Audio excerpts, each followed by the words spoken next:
trabajos juntos entre cuatro patas.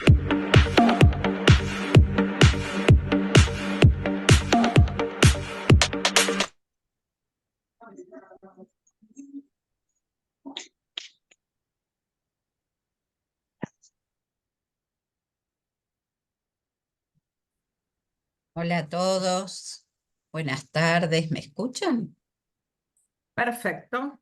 Muy bien. Buenas tardes, bueno, Bueno, bienvenidos a todos y cada uno. Realmente es una convocatoria impresionante. Tenemos, por supuesto, de Argentina, amigos desde Uruguay, España, por supuesto, Colombia, Venezuela, México, Perú, Bolivia, Guatemala, Panamá, El Salvador, Paraguay, Costa Rica y desde Qatar, nuestra amiga Mónica. Eh, Bienvenidos, espero que lo disfruten, que aprovechen este webinar y bueno, le cedo la palabra a nuestra vicepresidenta, a Verónica Mazzolo, que lo va a presentar a Fernando. Muchas gracias. Gracias, Kinga. Hola, buenas tardes para todos. Sean muy bienvenidos a este nuevo encuentro de ACAPA, pero esta vez de la mano de AEPA. La verdad que es un honor poder tener una actividad en conjunto hoy con la Asociación Española de Psicología de la Aviación, y justamente con un tema creo que hoy está tan vigente en todas las empresas, por supuesto aerocomerciales, con respecto al tema de la gestión por competencias. Y por eso nos interesó mucho traer este tema de la mano de Fernando Lieberman, que tiene un trabajo muy interesante desarrollado desde hace unos cuantos años, incluso presentado frente a OASI. Él les va a contar un poquito más en detalle sobre esto. Así que bueno, esperamos que le puedan sacar provecho. Creo que es un tema no solamente vigente, sino que además de mucho interés para todos nosotros. Así que bueno, espero que lo disfruten y que le saquen buen partido a esta hermosa charla que va a durar alrededor de una hora. Y luego que Fernando exponga van a poder hacer sus preguntas. Para eso les pedimos que las vayan anotando en el chat. Así después Fernando les puede ir contestando todas las dudas que ustedes tengan. Bueno, para quien no lo conoce a Fernando, que creo que la mayoría de los que hoy están acá, que son todos amigos queridos, entrañables de tantos años, pero para quien no lo conozca, lo voy a presentar. Fernando Lieberman es licenciado en psicología, egresó en el año 1982 de la Universidad de Belgrano, acá en Buenos Aires. Fue profesor adjunto de la Cátedra de Psicometría y residente del Hospital Ricardo Gutiérrez de la Ciudad de Buenos Aires también. Fue presidente del Ateneo Lorenzo Santandreu, acá hay varios amigos, dedicado a la investigación y promoción de factores humanos en aviación. Estuvo a cargo del Laboratorio de Factores Humanos y CRM de Austral Líneas Aéreas durante 7 años. Se desempeñó como instructor e inspector de vuelo, gerente de instrucción y gerente de operaciones hasta la fusión con Aerolíneas Argentinas que se dio durante la época de la pandemia. En la actualidad es comandante de Embraer 190 y miembro del equipo de gestión de sostenibilidad de Aerolíneas Argentinas, otro tema, la verdad, también muy vigente en todas las empresas hoy en día, y seguramente en algún momento lo invitaremos a que nos hable un poquito de este tema. Bueno, Fer, te dejo a vos para que nos instruyas con tus buenos conocimientos. Bueno, muchas gracias. Voy a intentar compartir pantalla. Ustedes me dirán si esto está funcionando correctamente. Si se ve bien la pantalla compartida. Sí, perfecto, Fer. Ok. Esto se llama una teoría que teníamos de la perversidad de los objetos inanimados. O sea, cómo traiciona la tecnología cuando queremos hacer una presentación. Tengo en memoria y en recuerdo una primera presentación, creo que cuando recién comenzaban los laboratorios de factores humanos y CRM y no pudimos pasar la presentación, no pudimos presentar el PowerPoint. Entonces alguien muy sabio nos dijo: quédense tranquilos que lo que uno conoce, lo que uno sabe, no está en la presentación, sino está en nuestra memoria. Bueno, quiero agradecerle primero tanto a CAPA como a EPA por la convocatoria. Muchas gracias a todos los participantes en términos generales por acercarse. La verdad que la convocatoria es interesante y es motivadora para seguir adelante.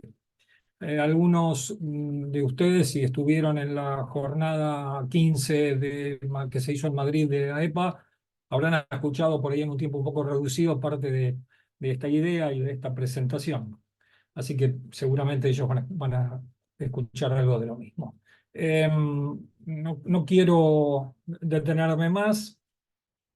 Quisiera, primero en términos generales, digamos, comenzar esta presentación acordando previamente con todos ustedes cuáles son las bases subyacentes o las ideas subyacentes que están detrás de la misma. Lo que voy a tratar de ofrecerles es una perspectiva que siempre va a estar teñida de valoraciones personales, que yo considero que todo lo que les presente debe ser necesariamente cuestionado, revaluado, transformado, y siempre adaptado a las necesidades operativas que surjan de alguna manera de un proceso diagnóstico que cada uno de ustedes haga en sus organizaciones.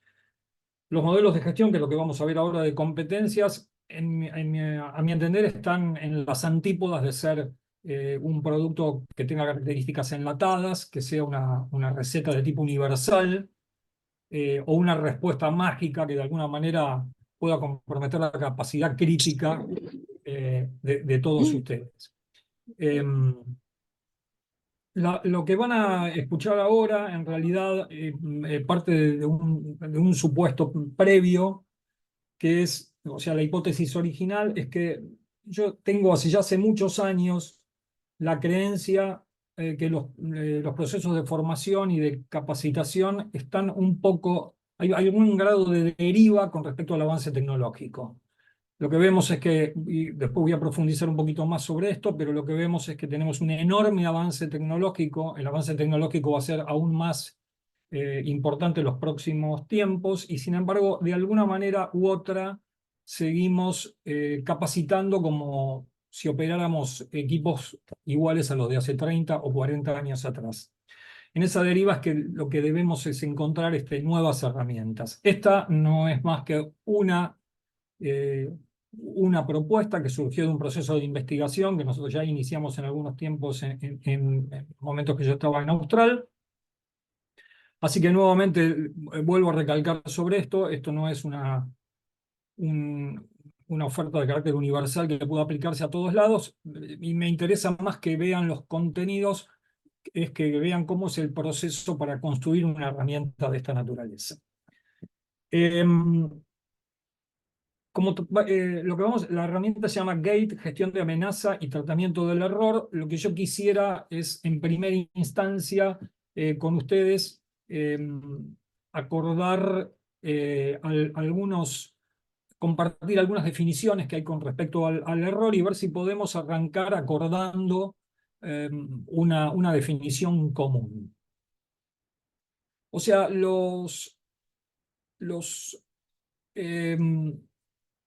la concepción que cada uno tenga respecto del error están muy vinculadas al lugar desde donde se los mire.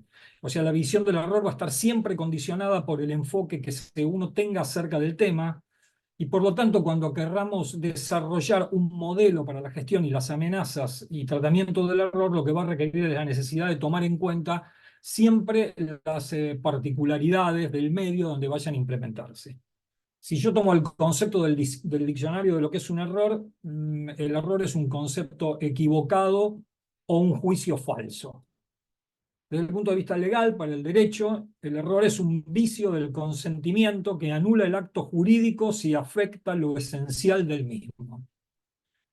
Para la psicología, el error es un acto donde el resultado está explícitamente intentado, no es alcanzado y se encuentra reemplazado por otro.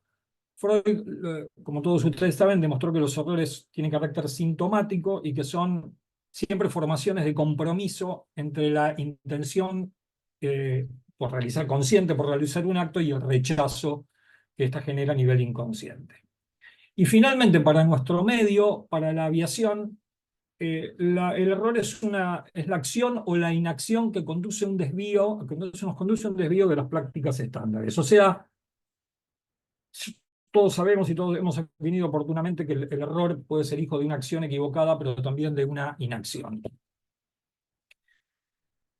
Perdón, vuelvo atrás. Disculpen.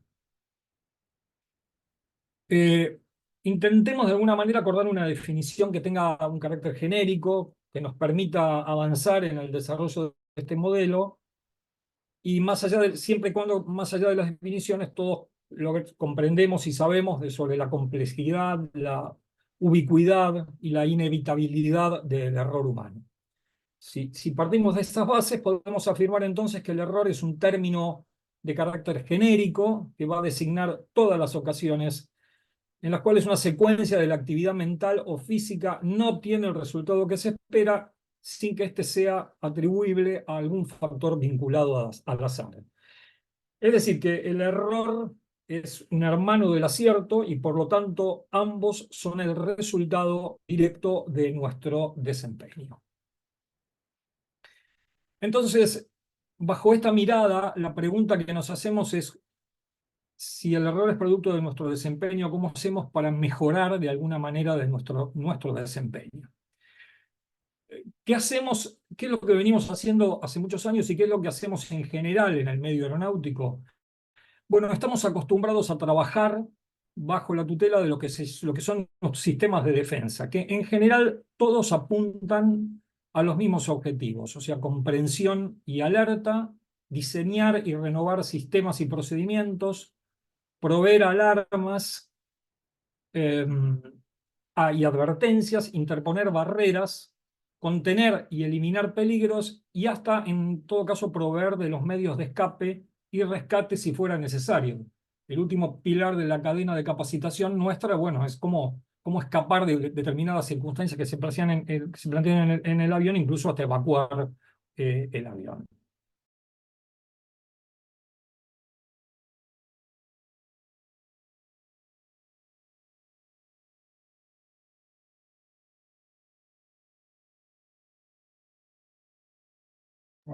¿Ahí me están escuchando bien? Sí, ahora sí. Sí, sí. Algún corte en algún momento. Les decía que, bueno, en la aviación los sistemas de defensa en general responden a la metodología de sistemas de capas, en donde lo que hacemos es colocar sucesivas barreras de protección que van cubriendo los posibles fallos que se van dando en la barrera anterior. Esto es lo que nosotros solemos llamar y lo que usamos a diario, sistemas de carácter redundante. ¿Qué hacemos normalmente? Gracias a la capacitación recibimos conocimientos que nos permiten incorporar patrones de alerta, aprendemos a utilizar sistemas que están procedimentalizados, reaccionar frente a sistemas de alarmas y advertencias, y finalmente, cuando todo esto fracasa, como les decía anteriormente, se nos va a instruir para activar medidas de escape y rescate.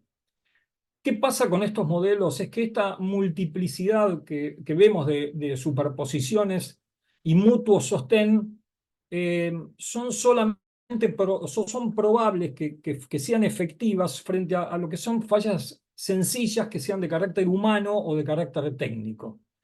Pero todos sabemos que la aviación es un sistema sociotécnico muy complejo y en general los mayores peligros provienen de las contribuciones de carácter causal que son generadas por las diversas personas que son distribuidas en definitiva a lo largo del sistema.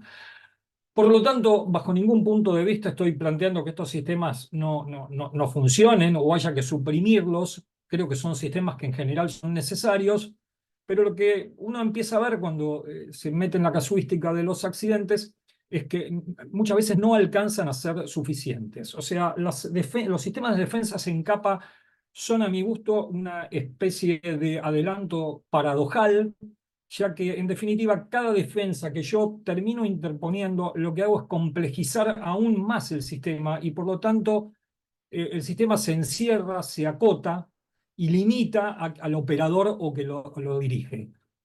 Pero además tiene otras características terminan en su complejidad por no ofrecer una solución alguna, ya que muestran deficiencias del sistema sobre las que el operador no tiene a veces posibilidades de actuar.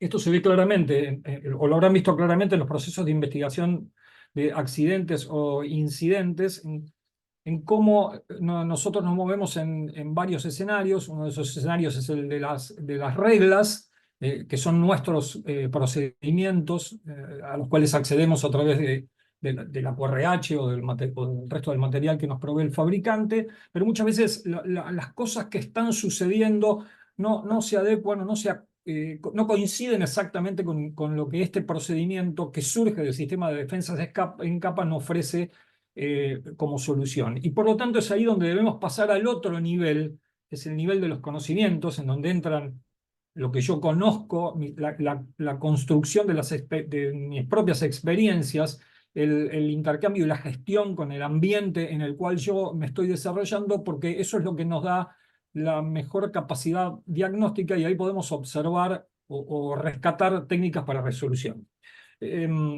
La pregunta es cuál entrenados, en definitiva, nosotros estamos en eso, en ir a trascender ese nivel de conocimientos, y a veces nos quedamos en la resolución atrapados de alguna manera en el nivel de las reglas.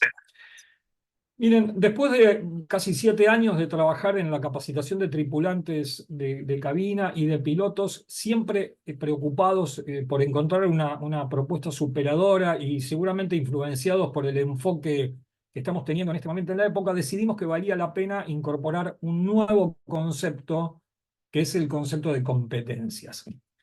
Capacitar en competencias surge como necesidad a partir de los siguientes cuestionamientos, o de 3 cuestionamientos fundamentales. Algunos se los anticipé. El primero es, ¿por qué le estamos exigiendo a los tripulantes altos rendimientos en tareas para las que, en definitiva, no los entrenamos adecuadamente? El segundo planteo es que ¿por qué seguimos adiestrando de alguna manera de espalda los avances tecnológicos, repitiendo, yo les diría casi de una manera compulsiva, ejercicios de coordinación que son de carácter visomotriz, como si volaran el mismo avión que hace 30 años? ¿Por qué la tercera seguía? ¿Por qué seguimos de alguna manera apostando a rutinas de repetición, a tomar tiempo y a tomar el tiempo de vuelo, o sea, la experiencia, la cantidad de horas de vuelo que yo tengo como una variable sobrevaluada? Planteo esto porque la profesión está cambiando mucho. Yo empecé a volar en una línea aérea hace 36 años, un BAC 111, que transportaba 100 pasajeros. Hoy vuelo un avión del mismo porte, que es el Embraer 190, y me pregunto muchas veces en qué se parece este trabajo o aquel trabajo al trabajo que yo hago ahora. Y la respuesta es en nada. En nada. Cuando usábamos los modelos tradicionales de capacitación, partimos de algunos prejuicios, por ejemplo, suponer que un total de 1.500 horas de vuelo especificadas por la normativa podían significar que un alumno ya era un alumno que tenía experiencia. Pero eso hoy sabemos que no es suficiente. ¿Experiencia significa necesariamente que sea competente como líder, como comunicador o como solucionador de problemas? La deriva, les vuelvo a repetir, entre el avance tecnológico y la adecuación de los modelos de capacitación y adiestramiento es enorme. Y para mí tiene una explicación, que es, como dicen en España, creo que que tiene origen en Murcia, este dicho: la cabra siempre tira para el monte. Los pilotos somos personal técnico, y en esos escenarios es cuando nos sentimos más cómodos. Salir de estos espacios de confort y explorar habilidades que sean no técnicas para entrenarlas y transformarlas en herramientas de gestión es, creo, un desafío que tenemos por delante. Aquí hemos estado hablando del futuro, vamos a hablar del futuro de la aviación y en particular del futuro de la psicología aeronáutica. Yo creo que es acá donde tiene una importante función, o van a tener una importante función, los psicólogos aeronáuticos. Entre las cosas que va a pasar en un futuro inmediato es el surgimiento de la inteligencia artificial, se van a transformar los sistemas aeronáuticos, van a tener nuevas complejidades, vamos a tener que atender a nuevos patrones de respuesta para la gestión del error, vamos a tener que estar necesariamente a la altura de esos cambios. Miren, ayer leía un proyecto que tiene particularmente Embraer, que es de trabajo con inteligencia artificial. Hoy un piloto o un tripulante de cabina va a poder colocarse unas anteojeras sentado cómodamente en su casa. A través de esos anteojos va a poder ver la realidad virtual, va a tener representada, en el caso de los pilotos, vamos a tener representado la cabina, levantando las manos y tocando virtualmente switch, y vamos a ser evaluados en ese proyecto por una inteligencia artificial que va a actuar como una especie de tutor de nuestras respuestas ante determinados estímulos que serán seguramente fallas del sistema. En este escenario es posible que desaparezcan incluso los simuladores de vuelo, por lo tanto va a haber mucho para plantear por delante. ¿De qué estamos hablando en general cuando hablamos de competencias? O sea, ¿qué es una competencia? Bueno, una competencia es una característica subyacente que tiene un individuo que está casualmente relacionada a un estándar de efectividad. Desgranemos un poquito en términos generales esta definición, entendamos qué es lo que se conoce como característica subyacente, o sea, decimos que es una característica subyacente de una competencia porque es parte profunda de la personalidad de un individuo y por lo tanto va a ser capaz de determinar el comportamiento de un sujeto frente a determinadas situaciones laborales. ¿Por qué digo que está casualmente relacionada? Porque las competencias son de alguna manera el origen del comportamiento y del desempeño de un individuo en el ámbito laboral. ¿Y qué significa estándares de efectividad? Bueno, las competencias van a permitir que los individuos desarrollen su tarea bien o pobremente, medidos en relación con criterios que van a ser generales o estándares. En términos generales, o desde un enfoque genérico, y me reservo para más adelante definir esto con un poquito de mayor precisión, las competencias son 5. Motivación, las motivaciones dirigen, conllevan y seleccionan las acciones hacia algunos objetivos o nos alejan de otros. Por ejemplo, un tripulante que esté motivado por su progreso profesional va a establecer va a presentar constantemente objetivos, va a tomar responsabilidades para alcanzarlos y va a utilizar la retroalimentación para de alguna manera desempeñarse mejor. Eso significa la motivación. Aptitudes, nos referimos a aquellos aspectos físicos y capacidades de respuesta frente a situaciones que están condicionadas por las características constitucionales que tiene cada individuo a título particular. Buena vista y rápida capacidad de reacción, por ejemplo, son características necesarias para ejercer la carrera de pilotaje. Eso sería una aptitud. La tercera son actitudes, y esto se fundan de alguna manera en valores y en virtudes que tienen los individuos. Los valores son reactivos porque determinan cómo se va a desempeñar una persona en su puesto de trabajo. Por ejemplo, un piloto o una TCP que valore ser el líder seguramente se va a poder desempeñar con mayor comodidad o eficiencia en el ámbito laboral. Eso es una cuestión de actitud. Conocimientos obviamente están referidos a la información con la que cuenta una persona para desempeñarse en su actividad diaria y específica.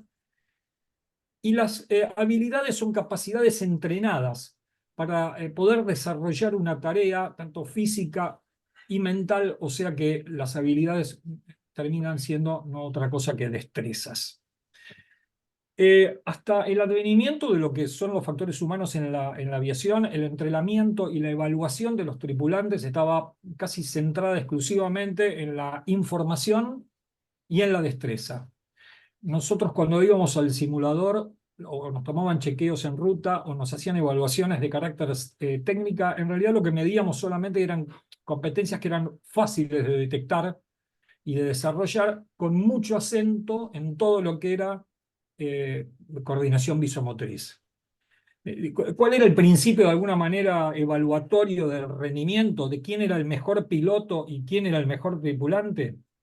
El que cumplía de alguna manera con estos requisitos. Hoy, sin embargo, sabemos que estamos en puestos de trabajo muy complejos y que las competencias son mucho más importantes que la destreza y que la información.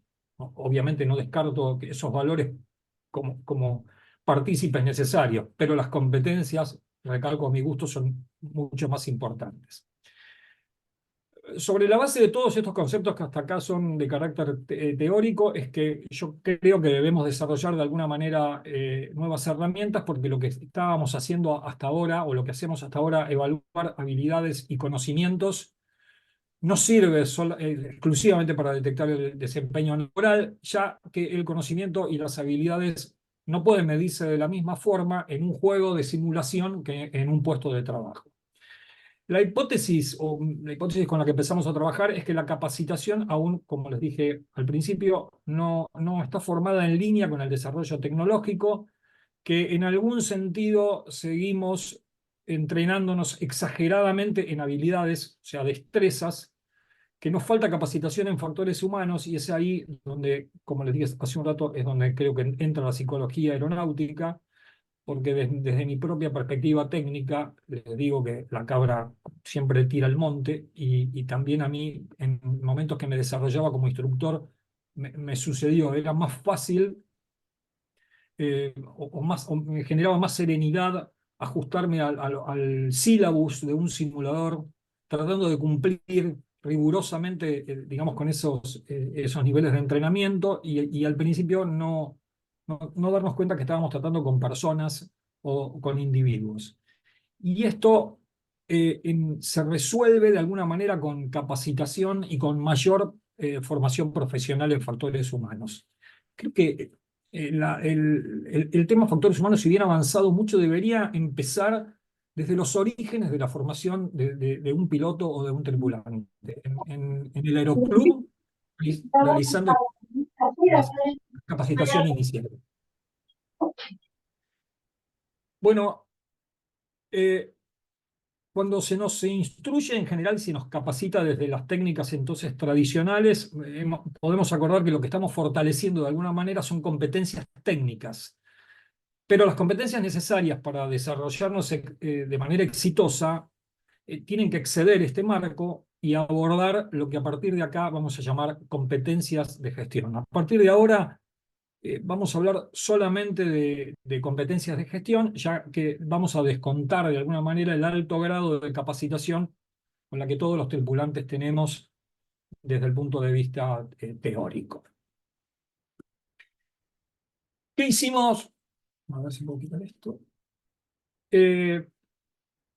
La propuesta entonces es desarrollar herramientas destinadas a la adquisición, desarrollo y fortalecimiento de las competencias de gestión, para ser usadas como herramientas adicionales para el uso asertivo de los sistemas de defensa contra amenazas y errores en el ámbito laboral.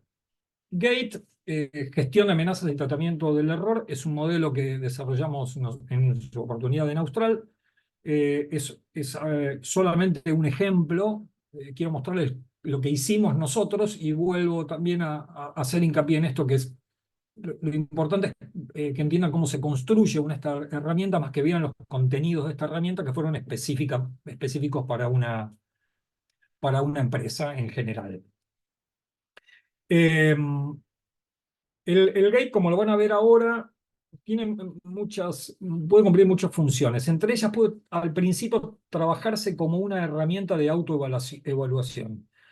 Ahora como verán, les voy a dar unos ejemplos, pero en realidad está constituido por un sistema de grados, donde tiene 4 niveles, donde el primer grado corresponde al mayor nivel de eficacia de una determinada competencia, y 4 al nivel de menor rendimiento de competencia. Adicionalmente, cuando lo hicimos, lo buscamos como un sistema adicional de evaluación de marcadores no técnicos para instructores de vuelo, simuladores, inspectores de línea, supervisores de TCP, siempre y cuando, por supuesto, cada uno de estos individuos fuera adecuadamente entrenado en su uso. Y esto fue pensado así porque en algún momento el sistema debe funcionar de manera autónoma y tiene que estar conducido por sus operadores habituales. O sea, nosotros participamos en la construcción de este modelo, pero entendíamos que el modelo debía funcionar con características autónomas.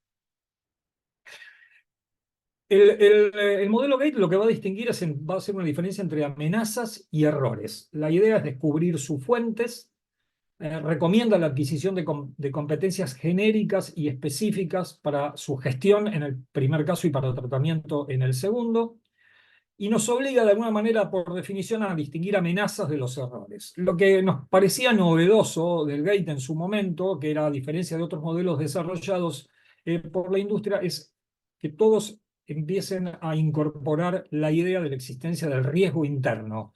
O sea, mientras las amenazas se gestionan, los errores, en tanto que son hechos con humanos, creemos que deben ser motivos de alguna manera de análisis y evaluación.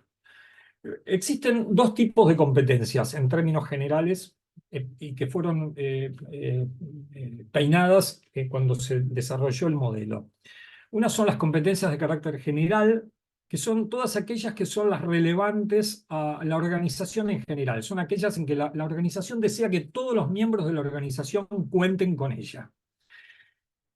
Y la otra son las competencias de carácter, cito acá algunas, por ejemplo, nosotros entendimos que estas que están viendo en pantalla: compromiso con la tarea y orientación a los resultados, ética en el trabajo, prudencia, equilibrio, calidad, simpleza, adaptabilidad al cambio, temple, perseverancia, previsión, innovación e iniciativa, autocontrol y conciencia organizacional, son cosas que la organización le pedía a todos los miembros de la organización. El problema es que demanda estas cosas, pero no capacita, no define, no entiende, no le transmite al operador qué es cada una de estas cosas. Y en segundo término existen otro tipo de competencias, que son competencias de carácter específicos, que son aquellas que tienen relación exclusiva con los puestos, con nuestros puestos de trabajo. Muchas de estas, por su carácter específico, son las que trabajamos en todos los talleres de factores humanos y lo que hacen ustedes todos los días en sus organizaciones, que son comunicación asertiva, liderazgo situacional, efectividad durante la toma de decisiones, conciencia situacional, control de gestión o crew coordination. Seguramente se pueden agregar muchas más, cambiar o modificar cada una de estas 14 competencias. De hecho, el modelo de alguna manera así lo admite, dado que, como definimos antes, los contextos laborales son dinámicos. Estas competencias que son observables para el aquí y ahora no tienen de ninguna manera pretensión de perpetuidad. Todo lo contrario, creemos que son responsabilidad de los instructores o de los inspectores o de las personas que participan del proceso de capacitación, es mantener de alguna manera vivo este sistema. Las competencias específicas en términos generales son las definidas como las relativas, dijimos, a los puestos de trabajo. Los tripulantes han sido entrenados durante todos estos años en la adquisición de estas competencias. Me voy a salir un poquito de la presentación porque nos llevaría horas y muchísimo tiempo definir cada una de ellas, pero yo les quiero mostrar a ver cómo trabajaba de alguna manera el modelo. Tomemos una competencia general cualquiera. Por ejemplo, compromiso con la tarea y orientación a los resultados. Esto que dijimos que la organización le pide a cada uno de los miembros de esta organización. La primera parte estaba en definir cuál era el concepto. Esto sería apoyar e instrumentar decisiones comprometidos con el logro de objetivos comunes, prevenir y superar los obstáculos que interfieren con el logro de los resultados y definirla de alguna manera como la capacidad de gestionar obstáculos que impidan la consecución de estos objetivos organizacionales. Lo que seguía en el cuadro hacia abajo es el grado, observar cuál era el grado 1 de mayor rendimiento, o sea, un individuo que tiene grado 1 en esta competencia es un individuo que instrumenta adecuadamente las directivas y los procedimientos, que tiene la capacidad para crear ambientes de trabajo que estimulen a la mejora continua y la orientación a la eficiencia propia y de su tripulación, en el caso de los tripulantes específicamente. Es un individuo que promueve el desarrollo de nuevos procedimientos de trabajo, dirigiéndose al área específica, PREVAC, operaciones, introducción, etc. un individuo que se comporta, que es visto por sus pares como un verdadero referente de esta competencia. Un grado 2 sería una persona que intenta lograr buenos estándares de rendimiento, fijándose para sí mismo y su tripulación los parámetros para alcanzar, que tiene la capacidad de identificar durante el vuelo indicadores de rendimiento y corregir en función de los resultados. En un nivel 3, ya entrando en cierto nivel de deterioro, son sujetos que cuestionan habitualmente las directivas y los procedimientos, siendo que estas son generalmente hostiles con su forma de trabajo e intenta, en la medida de sus posibilidades, que sean modificadas.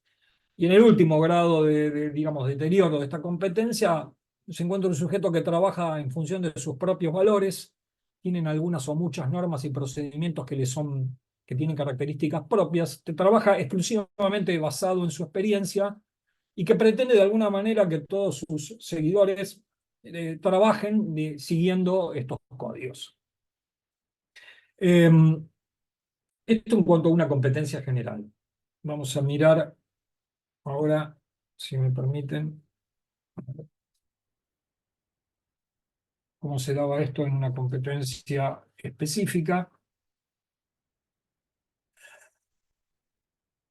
Vamos a ver aquí.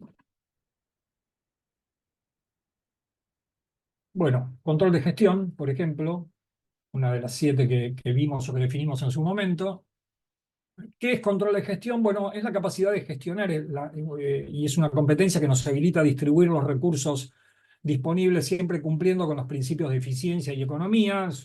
Aquí se incluyen variables como la capacidad de coordinación y planificación, la adecuación, cómo un individuo administra el tiempo, cómo gestiona esa carga de trabajo, cuál es su capacidad para resolver conflictos y cómo puede dirigir la operación hacia logros y metas que son definidas por la organización y por la empresa. Cuando se es altamente competente, valga la redundancia, en esta competencia, los individuos tienen la seguridad como su valor más importante, trabajan siempre en función de metas tácticas discutidas y comunicadas a su tripulación, utilizan todos los recursos técnicos y humanos de manera adecuada, tienen capacidades para distribuir su carga de trabajo, evitando de alguna manera tanto la sobrecarga como la subutilización, y saben que el tiempo es una variable crítica, lo evalúan de manera consciente y resuelven conflictos de manera adecuada, de forma tal que la seguridad, los costos y las personas siempre sean preservadas. Cuando se comienza a deteriorar en un grado 2, vemos individuos que les preocupa la seguridad y en general actúan en consecuencia, planifican la tarea, distribuyen adecuadamente la carga de trabajo y tienen una adecuada orientación entre lo técnico y lo humano. En un nivel 3, bueno, gestionan estos recursos técnicos, aunque empiezan a manifestar ciertas dificultades cuando se involucran los factores humanos, y en un factor de más alto deterioro, lo que vemos es sujetos que no establecen de ninguna manera ninguna prioridad, no tienen en cuenta metas estratégicas, degradan de manera permanente su accionar con la seguridad, sobrecargan, subutilizan o de alguna manera ignoran los recursos disponibles, no toman en cuenta el tiempo crítico que afecta una tarea o tienen alguna incapacidad para atender o reconocer situaciones que son de conflicto, respondiendo, normalmente ignorándolas, negándolas o dándoles a veces un final prematuro. Les muestro dos, una competencia general, una competencia específica, cómo se organizaba este cuadro. Esto es el sentido de la construcción, definir cada uno en su organización cuál es la competencia que están buscando y que creen que debe ser entrenada, y tratar de entender cómo esa competencia se degrada o se deteriora y ponerlo de alguna manera así en un sistema de grados. ¿Qué es lo que podemos hacer con esta información que levantamos? O sea, empezamos a evaluar, empezar a levantar datos. Bueno, lo que se puede hacer en general no tiene límites. Podemos realizar tableros de control donde en definitiva los resultados de esa evaluación la pongamos dentro de una planilla de un Excel, cómo se autopercibe el individuo, cómo lo percibe el facilitador, cómo lo percibe consultor externo, tanto en el área de las competencias específicas como en las competencias de características generales. Perdón.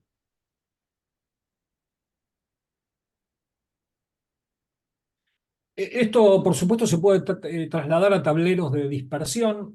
Usamos de alguna manera estos modelos porque, digamos, porque el modelo mental o la estructura mental de nosotros, de los operadores de máquinas y los que realizamos intercambio con sistemas sociotécnicos completos, todos estos esquemas nos gustan. Entonces, en estos diagramas de dispersión podíamos de alguna manera analizar o ver de una manera representativa cómo era el autoevaluado, cómo era visto a uno mismo, cómo se veía uno mismo el individuo, cómo lo ve el facilitador o cómo lo veía el consultor. También podíamos construir tablas de rendimiento autoperceptivo, o sea, cómo yo me sentía en esa competencia en el momento previo a recibir la capacitación y cómo me evalúo después, y por supuesto trasladar esto a distintos cuadros o de distintas tablas. En donde estos eran tableros móviles donde podía verse de alguna manera el compromiso y el rendimiento, digamos, a partir del tiempo.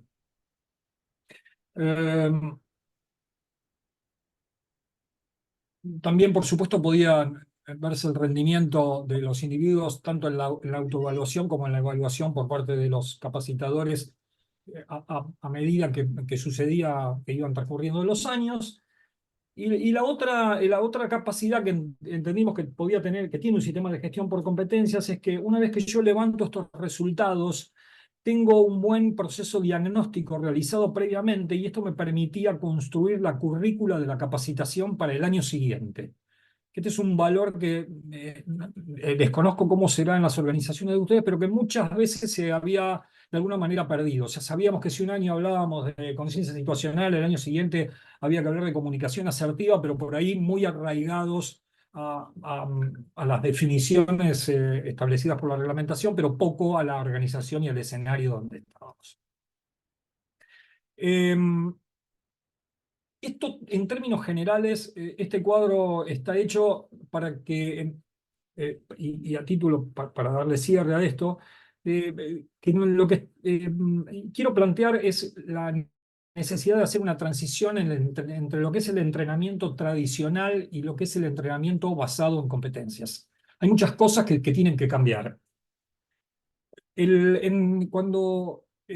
entrenamiento tradicional, el objetivo es la formación orientada a la calificación de conformidad con los requerimientos normativos. Yo tengo una norma que me define en qué tengo que capacitar y esa norma yo la tengo que seguir a rajatabla.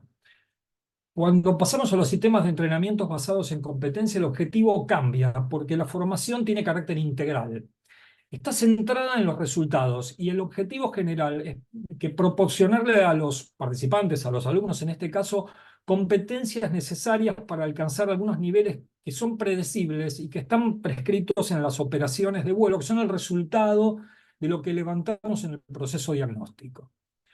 Cuando evaluamos en la educación, en el entrenamiento tradicional, evaluamos la formación, lo que centramos la capacitación es en superar las condiciones establecidas por el examen. Yo tengo que aprobar un examen. Cuando entrenamos basado en competencias, el entrenamiento hace foco en la enseñanza y en el aprendizaje, está orientada de alguna manera a modificar el paradigma operacional y entiende al piloto como ya un sujeto hábil y competente.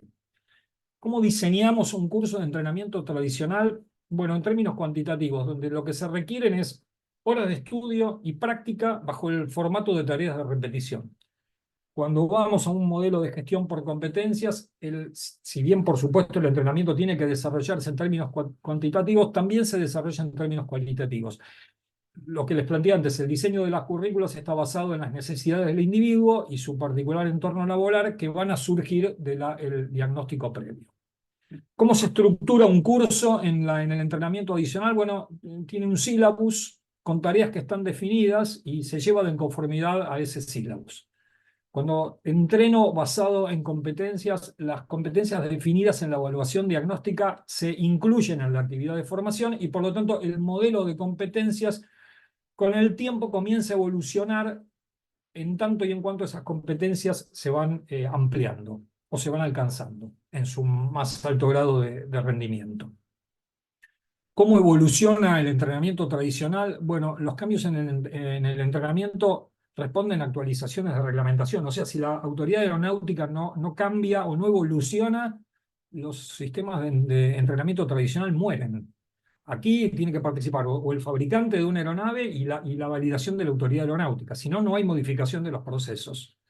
Cuando hablamos de entrenamiento basado en competencias, la tarea diagnóstica y el análisis de las evidencias es la que mueve los cambios en el entrenamiento. Ya hay mucho de todo esto que se está empezando a tomar en cuenta. Boeing tiene un sistema de entrenamiento basado en evidencias. Particularmente, volviendo al tema de la inteligencia artificial, la autoridad de aplicación europea, muy particularmente, está prestando mucha atención a la incorporación de inteligencia artificial en nuestros procesos y está pensando de alguna manera cómo va a lidiar con esto, cómo va a regular la intervención de la inteligencia artificial en la aviación. Bueno, finalmente las hipótesis de trabajo en el entrenamiento tradicional suponen el cumplimiento estricto de la formación curricular y la consideración de los factores humanos que garanticen la formación profesional de un individuo, y en el entrenamiento basado en competencias, allí partimos de la base de que la capacitación por competencias es lo que forma profesionales más hábiles y promueve de alguna manera el mayor rendimiento, como les dije al principio, en tareas incluso para las que no hemos sido entrenados. Bueno, hasta aquí, y no me quiero extender mucho más, no los quiero cansar con esto porque el modelo, digamos, es complejo, pero es lo que quería plantearles. Creo que hay un nuevo desafío por delante, que es la transformación de los procesos de instrucción. La preocupación es esta, vuelvo a insistir sobre el principio. Creo que debemos hacer algo a futuro para corregir esta deriva entre el avance tecnológico y los modelos de capacitación, y que incorporemos todos en nuestras organizaciones estas cosas, porque lo que viene, el futuro del desarrollo profesional es enorme. Esta profesión va a cambiar enormemente en términos cualitativos y debemos estar preparados para una respuesta de esa naturaleza. Así que, bueno, muchas gracias a todos y